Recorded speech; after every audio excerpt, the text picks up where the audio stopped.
এখন আপনারা যে মাছটি দেখতে পাচ্ছেন এইগুলো হচ্ছে দেশি শিং মাছ, যা ডাক্তাররা সাজেস্ট করে এবং রোগের পথ্য হিসাবে কাজ করে, যা শরীরে রক্ত এবং বৃদ্ধি করে এই দেশি শিং মাছ।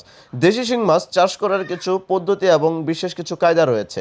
আপনার পুকুরে কাদা থাকলে বা পুকুরটি যদি কোনো গাছতলায় হয়ে থাকে, পুকুরে ছায়াযুক্ত আছে বা রৌদ্র কম পড়ে, সেই ক্ষেত্রে আপনারা অন্যান্য মাছ না চাষ করে আপনারা শিং মাছ চাষ করুন। কেননা শিং মাছ খুবই ঠান্ডা এবং নিরার্দ্র জায়গায় চাষ করা যায়। আপনার পুকুরে রোদ না থাকলেও এই মাছগুলোকে আপনারা চাষ করতে পারবেন। শতকে 2 থেকে 3 হাজার পিস আপনারা অনায়াসে চাষ করতে পারবেন। খুবই অল্প সময়ে এই দ্রুত বর্ধনশীল শিং মাছ আপনারা পুকুরে কিভাবে চাষ করবেন? আপনারা চাইলে এই শিং মাছগুলো মিশ্রভাবে চাষ করতে পারবেন কার্প জাতীয় মাছের সাথে, যেমন রুই, কাতল, সিলভার, ঘাস কাপ এবং কিছু কিছু বাংলা জাতের মাছ আপনারা ছেড়ে দিতে পারেন। দর্শক, পানিকে পরিষ্কার রাখার জন্য কিছু কিছু মাছ রয়েছে যা আমরা আপনাদেরকে পরবর্তীতে বলে দিতে পারবো। দর্শক, এছাড়াও আপনারা যে খাবারগুলো দিবেন সেটা হচ্ছে বাসমান ফিড এবং ডুবন্ত ফিড।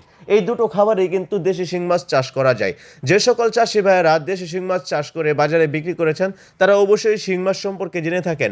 কিছু কিছু এলাকায় শিং মাছের দাম এমন আকাশ ছোঁয়া হয়, কেননা শিং মাছের চাহিদা থাকে বাংলাদেশ জুড়েই। আপনার এলাকায় যদি চাহিদা থাকে শিং মাছের, তাহলে অবশ্যই দেশি শিং মাছ চাষ করুন, কেননা আমাদের এই মাছগুলো দ্রুত বর্ধনশীল এবং আমরা পিজিতে ব্যবহার করে এই মাছগুলো উৎপাদন করে থাকি। আমরা খুব চৌকানা এবং নজরদারিতে এই মাছগুলো রেণু সরবরাহ এবং বাংলাদেশের যে কোনো জায়গাতে এই মাছগুলো পৌঁছে দিয়ে থাকি। একটি খামারি ভাই যেন তার নিজস্বভাবে চাষ করে ভালো একটি মুনাফা আয় করে, সেই প্রত্যাশায় আমরা মাছ চাষ এবং মাছ সরবরাহ করে থাকি।